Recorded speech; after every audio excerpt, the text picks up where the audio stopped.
enthusiasm on this production line is inspiring. These 18 students are the management and workers of Tubular, a company formed to manufacture and market the Yarbar wine wrap under the Young Achievers program. The students are learning the actual principles of business management, working to production guidelines and teamwork to achieve a final goal. But speaking to Chairman Shubho Banerjee, all is not exactly as it happens in the real world. You're chairman of this particular group. Have you had much problem with the labourers and the workers? No, there's no such thing as labourers and the workers here. We all work on the production line. It's all one thing. Is there a union involved? No, they thought of starting one once, but I told them it wasn't on. The company is formed for a period of 28 weeks. In this time, the students come into Tube Makers, their sponsor company, once a week after school to work on production and to conduct the inevitable board meetings. Today, after the chairman's opening address and reports from the marketing, finance and production directors, the agenda turned to the pressing question of whether to make the wine racks in a second colour. Tubular hopes to have sold 500 racks by the time the company closes. And with this sort of enthusiasm, there seems little doubt they'll make it.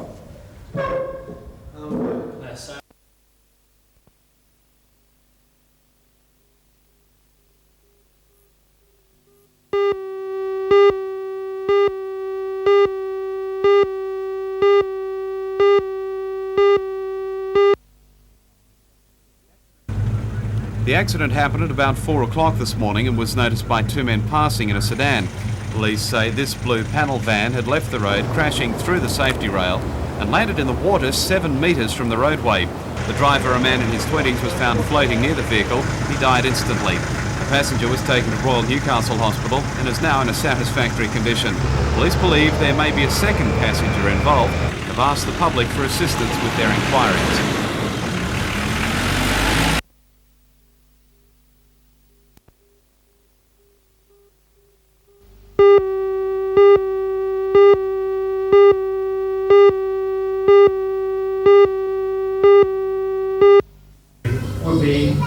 Dr Peter Walensky was speaking at the Newcastle City Hall today at the invitation of the Australian Institute of Public Administration. He said it's too early to judge the impact of proposed government changes to the public service, but seemed optimistic any streamlining would be accommodated. We don't yet know quite what those restraints are going to be. I think, though, that the public service has on a number of occasions been asked to do more with less, and I guess that we'll try and do that again. Dr Walensky has been chairman of the Public Service Board for just under 3 years.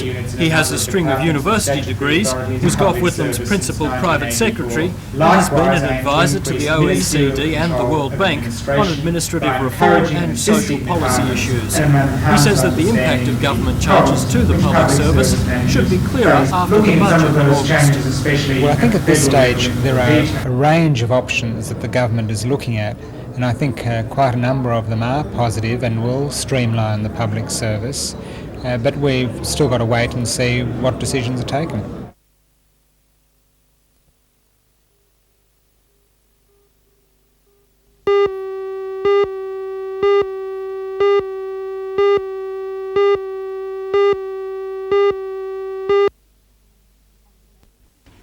On the banks of the Wyong River, Camp Breakaway has begun once again. To open the week of planned activities, a special games day helped everyone to get to know each other and their somewhat dubious tactics on the sporting fields. It's the third year that Camp Breakaway has been held. The camp was started by the Rotary Club, and Breakaway is just that, a chance for young physically handicapped people under the age of 25 to break away from their parents and guardians and to meet new friends in the form of their helper and other campers.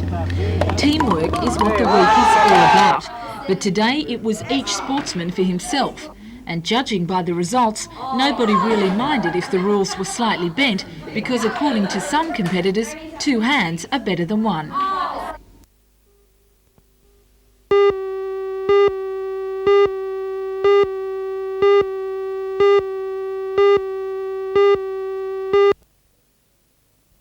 Question on the About 50 delegates from all over Australia and New Zealand are listening to a variety of specialised speakers over these 3 days. The course was designed by Newcastle's Dr Paul Moffat. It's a bridge between the general practitioner and the specialist, so that the general practitioner now will be able to be in contact with these people who we've highly trained in a very small, narrow field, which is diabetes. General practitioner's got enough on his plate. He's got to be an expert on 1,000 things. So we're just giving him a resource that he can refer to. What do you hope that at the end of this you'll achieve? Inspiration to the diabetes educators, that's the first thing. I hope that they'll go away filled with knowledge and inspired to stimulate other diabetes educators to see themselves as a very important part of the public health.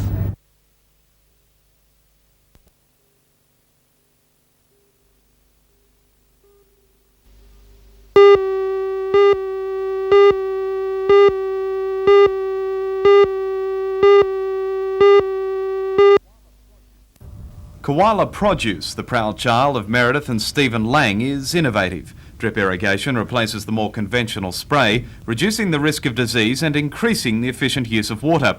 Fertiliser is fed into the drip system, and the sandy soil is an ideal medium for plant growth. The Langs believe the system can and should be applied to other farming situations. The system can be adapted to any growing operation. It's just a matter of whether you've got the money to set it up or not, because it is expensive in the short term, but in the long run you're looking at less labour, less electricity bills, less energy input. It's an idea styled on the successful use of the desert in Israel to grow vegetables. In fact, the irrigation equipment here is supplied by the Israeli firm Core, and it's an idea that's working. This crop of broccoli may fetch from $14 to $30 a case, and the Langs will produce 1,800 cases of it. Not bad for a 4-year-old operation, but it highlights the Langs' distinctive philosophy, a commitment to producing quality crops and aggressive marketing. With Koala Produce, we're trying to produce very high quality produce that is very competitive in the market. We believe that actually growing the produce is only half the effort. The selling and marketing of it is every bit as important.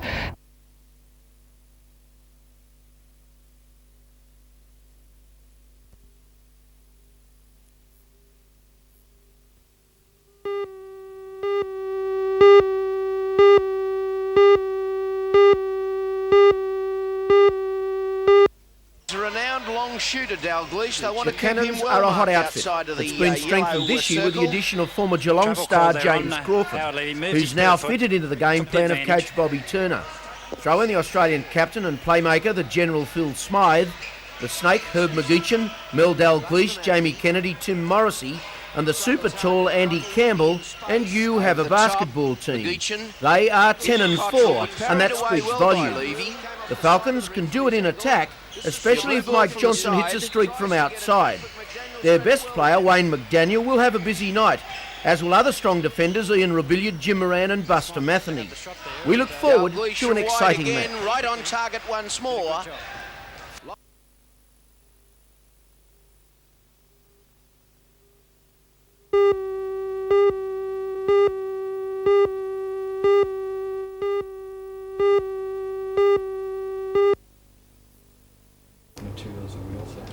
This year, apprentices in men's hairdressing, milling, garment assembly and 10 other trades will join apprentices from the 13 trades who competed in the first Hunter Work Skills competition in 1984. Secretary of the competition committee, David Sadler, says the increased number of trade categories competing this year reflects the importance trades play in the workforce of the Hunter. We believe that Newcastle, being an industrial centre, should be well represented, and we would like to hold as many trade categories as we can for the region. Andrew Burke, Robin Hill and Scott McHugh won their trade category at the local level in 1984 and were finalists in the national competition in Brisbane last year. They say increased confidence in their work skills is the biggest plus they gained from the experience. Andrew has since been promoted to service manager at the car yard where he works, and Robin has bought her own hairdressing business. You learn what all the other girls are doing. This year's Hunter competition to prepare for the national finals in Adelaide early next year.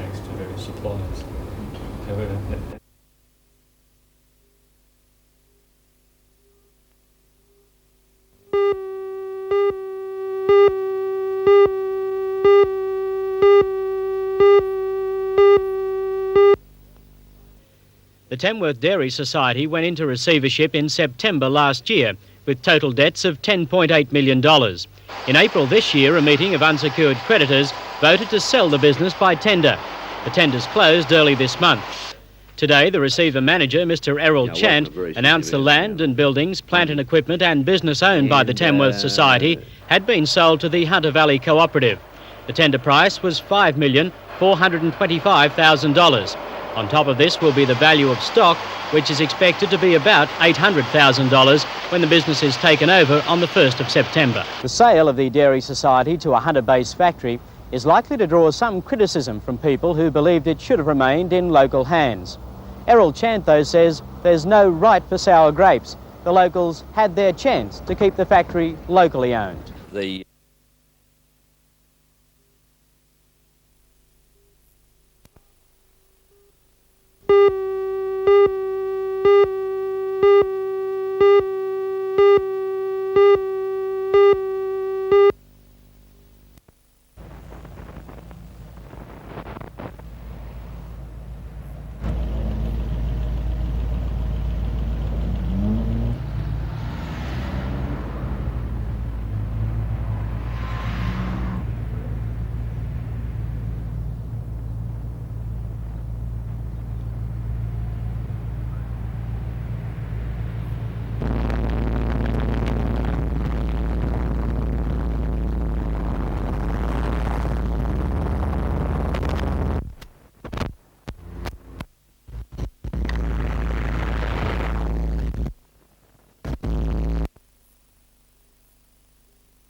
Paul Kaslik is the current leader of the 4-round series and one of the top riders in the area. He scored his first win in the King of the Hunter in round 3 at Barley Ranch Raceway and has improved gradually from his first round 5th place and second round 3rd. On the point score now, he's just 4 points ahead of Cessnock's motorcycle king Chris Watson and a further 3 from Kevin Horton of Wollongong.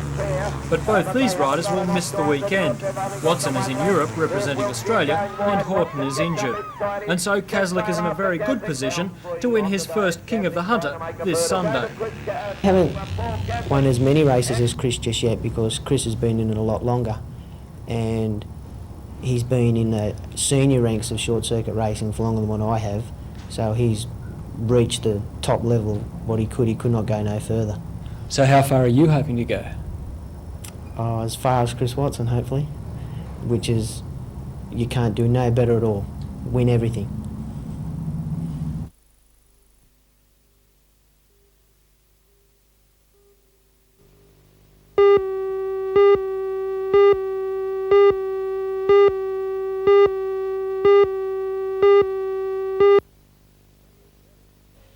The Tamworth Dairy Society went into receivership in September last year with total debts of $10.8 million. In April this year, a meeting of unsecured creditors voted to sell the business by tender. The tenders closed early this month.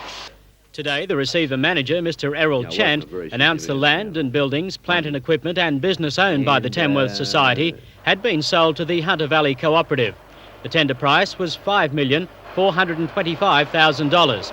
On top of this will be the value of stock, which is expected to be about $800,000 when the business is taken over on the 1st of September. It would have required an amount of $7 million from the land and buildings, plant and equipment to be able to pay the creditors 100 cents in the dollar. We received 5.425, which was the best tender put in, and the creditors will get 50 cents in the dollar. Mr. Chan said a lot of interest had been expressed in the sale, but on the question of the numbers of tenders received and where they came from, he was much less forthcoming. No, I'm not prepared to tell you that. Mr. Chan said he had been assured the Hunter Cooperative would continue to operate the factory along much the same lines as before. I don't think that they are doing it for the purpose of stripping the guts out of it as been inferred on 1 or 2 occasions by the previous chairman. I don't think that's likely to happen. Definitely not. Mr. Peter Doyle, the chairman of the Hunter Cooperative, said the Tamworth purchase would more than double his company's production. We are looking forward to certainly expanding, if possible, the operation up here. However, Mr Doyle did say that some rationalisation of the Tamworth operation would be necessary and some jobs could be lost. We would be only looking at a very small number of being have to laid off at this time, that we would be unable to re-employ. The sale of the Dairy Society to a Hunter-based factory is likely to draw some criticism from people who believed it should have remained in local hands. Errol Chant, though, says there's no right for sour grapes. The locals had their chance to keep the factory locally owned.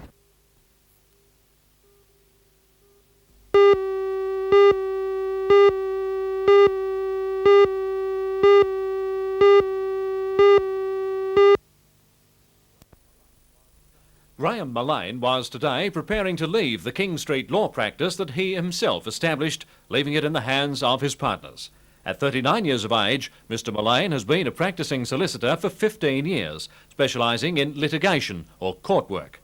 He's also the chairman of the Royal Newcastle Hospital, the secretary of the local branch of the Law Society, and is very prominent in the scouting movement.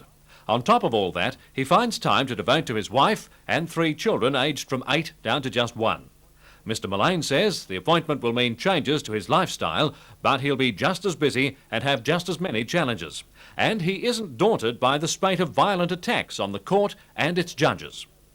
The violence thing's been overplayed. I think when you take into account the fact that there are nearly 50 judges and 18 registries, that there's been a very limited amount of violence, and I think that's part of society. It's not a special thing for the family court. I think that society's become a bit more violent in the last decade, so I don't see it as a major problem for a new judge.